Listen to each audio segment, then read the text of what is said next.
Hello everyone, tarot with Sharma Shivika में मैं अपने सभी व्यूअर्स का बहुत सारा वेलकम करती हूँ। एंड रीडिंग का टॉपिक होने वाला है कि आपकी लाइफ में आने वाले समय में क्या कुछ इंपॉर्टेंट होने वाला है, डिवाइन की कौन सी ब्लेसिंग्स आपको मिलने वाली है।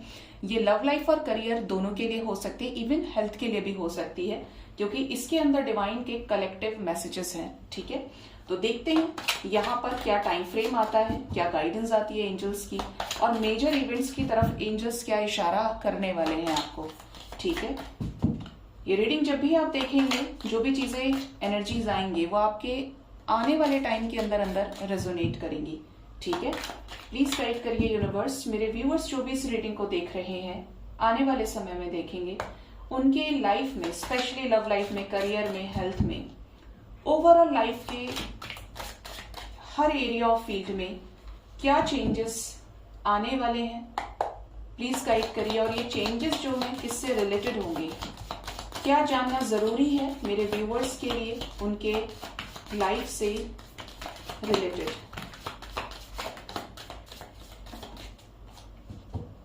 Bottom of the deck is well, great worry over nothing.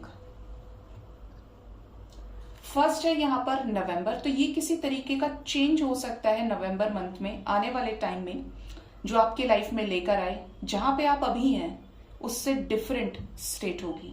ठीक है, नेक्स्ट है लिली, स्पिरिचुअल लव। तो एंजल्स आपको बोल रहे हैं कि अगर आप किसी स्पिरिचुअल जर्नी का पार्ट हैं, आपके पार्टनर आपके टीएफ हैं, सोलमेट है, या किसी तरीके का higher level of divine connection है, तो ये जो प्यार है ये स्पिरिचुअल है, मतलब इसको एंजल्स ने जोड़ा है। ये जो कनेक्शन है दैट इज एंजलिक, डिवाइन की मर्जी से इस व्यक्ति का आना, आपका सोल असेंशन होना, सोल ग्रोथ पे ध्यान देना, ये जो प्यार है ये स्पिरिचुअल है। और ये जो भी चीजों पे आगे यूनियन भी होगा, आपकी इस पर्सन से अगर शादी भी डेस्टाइंड है, तो वो भी एंजल्स, डिवाइन पावर्स की मर्जी से होगी। ठीक है, because this is spiritual love, जहां पे सब कुछ डिवाइन की मर्जी से हुआ है, तो आगे भी होगा।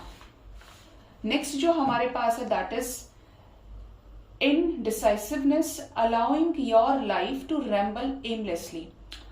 अगर आपके कुछ डिसीजंस, आप एक इनडिसीजन में हैं, तो आपको एंजल्स बोल रहे हैं कि आपको एक एम तो सेट करना पड़ेगा। अगर आप सिर्फ ऐसे ही चले जा रहे हैं, आपकी खुद की एनर्जी बैलेंस नहीं है, तो आपको अपनी एनर्जी को ग्राउंड करना चाहिए। माइंड बॉडी सोल से अलाइनमेंट में आए तो एक डिसीजन पे आगे भी बढ़ पाएंगे। अगर सिर्फ कंफ्यूजन पे चल रहे हैं और सालों साल आप कुछ नहीं कर पा रहे, आपकी सिचुएशन में कोई चेंज नहीं है, तो सोच समझकर अब एक डिसीजन लीजिए, क्योंकि वक्त आ चुका है। नेक्स्ट जो है यहाँ पे that is lightning, control your anger और यू विल बी सॉरी। अगर आप में से किसी का गुस्सा बहुत ज्यादा आता है, तो सबसे पहली चीज तो जब गुस्सा बहुत ज्यादा आता है तो ठंडा पानी पीजिए, गुस्सा शांत होगा। ओम का उच्चारण कर सकते हैं, मेडिटेशन करिए, गुस्सा कंट्रोल होगा। इवन यहाँ पर एंजल्स भी वार्निंग कर रहे हैं आपके लिए कि अगर आप अपने गुस्से को कंट्रोल में नहीं करेंगे, तो ऐसा वक्त भी दूर नहीं है जहां पर अपने ही गुस्से की वजह से आपको फिर बाद में सॉरी फील हो, आप किसी ऐसे व्यक्ति का दिल दुखा दें जो आपका शुभ चिंतक है। ठीक है, तो जो भी चीज करें, गुस्सा भी करें तो सोच समझ के करें। और गुस्से में इंसान अक्सर ज्यादा बोलता है, क्रूर हो जाता है। आप वर्ड्स को ही कम कर दीजिए, बोलना ही कम कर दीजिए, जिससे आप गड़बड़ ज्यादा ना कर पाए। अगर आपने एक सेंटेंस बोला, आप देखिए उस सिचुएशंस को ऑब्जर्व कीजिए, अच्छे लिसनर बनिए, तो वो सिचुएशन आपकी पकड़ में रहेगी। और आपने पहले ही ऐसे ऐसे हर्ट करने वाले वर्डिंग यूज कर दिए, तो आप चाहकर भी सिचुएशन को ठीक नहीं कर पाएंगे और बाद में आपको गिल्टी फील होगा। ये भी एंजल्स ने बोल दिया है। Next is wind chimes, peace and harmony. आपका कोई एरिया ऑफ फील्ड ऐसा है जहां पर अभी के वक्त अशांति है, लव लाइफ है, करियर है, हेल्थ है, तो आने वाले टाइम में आपकी लाइफ में कुछ शुभ कार्य होने वाले हैं। या तो ये वेडिंग रिलेटेड होंगे, या ये सेलिब्रेशन रिलेटेड होंगे, रीयूनियन रिलेटेड होंगे, करियर में सक्सेस ग्रोथ रिलेटेड रहेंगे, या अच्छी हेल्थ से रिलेटेड होंगे, क्योंकि आपकी एनर्जी बैलेंस होगी। नेक्स्ट है लैडर, क्लाइंबिंग टुवर्ड सक्सेस। तो आप में से बहुत लोग किसी सक्सेस के लैडर पे चढ़ चुके हैं, सीढ़ी चढ़ रहे हैं, हर रोज कुछ ना कुछ सीख रहे हैं। ये जर्नी भी हो सकती है, एंड इवन ये लाइफ के एक्सपीरियंसेस से आप सीख रहे हैं और पॉजिटिव डायरेक्शन में मूव कर रहे हैं। और वो वक्त भी दूर नहीं है जब आपको सक्सेस भी मिलेगी, जिस चीज के लिए एंजल्स आपको एक हाथ दिए हैं कि अब एक एक करके स्टेप बाय स्टेप सीढ़ी चढ़िए। यहाँ पर लेडर का मतलब असेंशन भी है, ठीक है। क्विल की एनर्जी है get back to the basics. तो अगर आप दूर होते जा रहे हैं अपने रूट से, जमीन से दूर होते जा रहे हैं, तो आपको एंजल्स बोल रहे हैं कि बेसिक्स पर फोकस करिए। जो बेसिक्स होते हैं वो बिल्डिंग नहीं हिलाने देते हैं, समझ रहे हैं। जो चीजों की जड़ मजबूत है, कोई भी कल्चर है जिसकी जड़ मजबूत है, वो कल्चर, वो सभ्यता कभी खत्म नहीं हो सकती। लेकिन अगर उसमें मिलावट आ गई या वो ओरिजिनल नहीं रही, उस चीज से भटक गई, तो तहस नहस है, समझे आप। तो आपको बेसिक्स की तरफ रहना चाहिए, अपनी जमीन से जुड़े, अपने परिवार से जुड़े रहिए। ये नहीं कि आप पूरे चेंज हो गए, क्योंकि वो चाहे कुछ भी हो जाए, वो एक फाउंडेशन है आपका। वहां पर एक ऐसा बीम डाला है ना जो गिर नहीं सकता है, ठीक है। नेक्स्ट है अक्टूबर। तो हो सकता है अक्टूबर आपके लिए सिग्निफिकेंटली बहुत ही इंपॉर्टेंट मंथ रहे। किसी तरीके का चेंज अक्टूबर में आए। ओल्डर मैन, डीलिंग्स और relationship with an older man. ऐसा हो सकता है करंट में या आने वाले टाइम में आपका रिलेशनशिप या तो बिजनेस लेवल पे, रिलेशनशिप लेवल पे, उम्र में किसी बड़े व्यक्ति के साथ हो। डिफरेंस भी ऐसा वैसा नहीं होगा, 15 से 20 साल, 25 साल का हो सकता है। नेक्स्ट जो है that is tree, affairs with your family. तो आने वाले टाइम में फैमिली के साथ आप टाइम स्पेंड कर सकते हैं। आने वाले टाइम में फैमिली के साथ अफेयर्स की एनर्जी है। फैमिली के साथ टाइम स्पेंड करना, फैमिली गैदरिंग्स को अटेंड करना, एंजॉय करना, फैमिली के पूजा पाठ का हिस्सा बनना, रिचुअल्स को फॉर्म करना, अटेंड करना। तो फैमिली रिलेटेड चीजें आपकी लाइफ में होने वाली हैं। नेक्स्ट है 10 कार्ड, सेलिब्रेशन, फन, एंजॉयमेंट। तो आप में से काफी लोगों के लाइफ में सेलिब्रेशन, फन, एंजॉयमेंट आ सकता है। कोई ऐसा मौका जहां पर आप खुशी से झूमें, खिलखिलाएं, एंजॉय करें मोमेंट्स को। Next is mule, someone is extremely stubborn and unwilling to change. यहाँ पर 2 मैसेज है।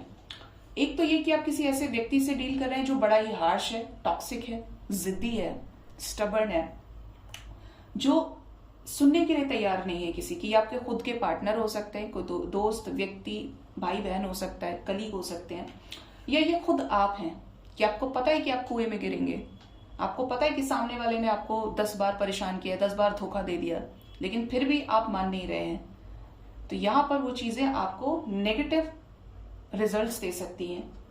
जुलाई, तो कुछ लोगों के लाइफ में जुलाई बहुत इंपॉर्टेंट होने वाला है। जस्ट लाइक एक सूरज उग रहा है जुलाई के टाइम पे, कुछ ना कुछ असेंशन, क्लैरिटी आप तक आ रही है, हैप्पीनेस आएगी। शील्ड की energy, you need to defend yourself. अगर आपका आत्मसम्मान, सेल्फ रिस्पेक्ट खतरे में है तो उसे प्रोटेक्ट करिए। सामने वाला आपको निर्बल समझ रहा है तो किसी का बुरा नहीं करना है, लेकिन अपने आप को लिमिटेशंस के अंदर लेकर आइए। जो चीजें गड़बड़ कर रही है उनको लिमिटेड कर दीजिए, अपने तक सीमित करिए। नेक्स्ट है moon, changes in your life. तो कुछ लोगों के लाइफ में डेफिनेटली चेंजेस वाले आने वाले हैं। चेंज छोटा भी हो सकता है, चेंज बड़ा भी हो सकता है, लेकिन चेंज आएगा। Next is money path, a path with money is waiting for you to find it. तो आने वाले टाइम में financial growth, success, new opportunities आपको मिलने वाली है। चाहे बिजनेस है, चाहे जॉब है, लेकिन एक ऐसा रास्ता आपका वेट कर रहा है जो आप ही के लिए है, लेकिन आप उसे हो सकता है फाइंड आउट नहीं कर पा रहे हैं या उस लेवल पे प्रयास नहीं कर पा रहे और करना चाहते हैं, तो उसको करिए, क्योंकि उससे आपको बहुत कुछ मिलने वाला है। Next is key successful outcome to your problems. तो अगर आप बहुत ज्यादा दुखी हैं, परेशान हैं, तो ऐसा नजर आता है कि आने वाले टाइम में आपको सक्सेस मिलने वाली है, अपनी सभी प्रॉब्लम से ऊपर क्लैरिटी मिलने वाली है, एक ऐसी चाबी जो आपके जो बंद ताले हैं उनको खोलेगी, ठीक है।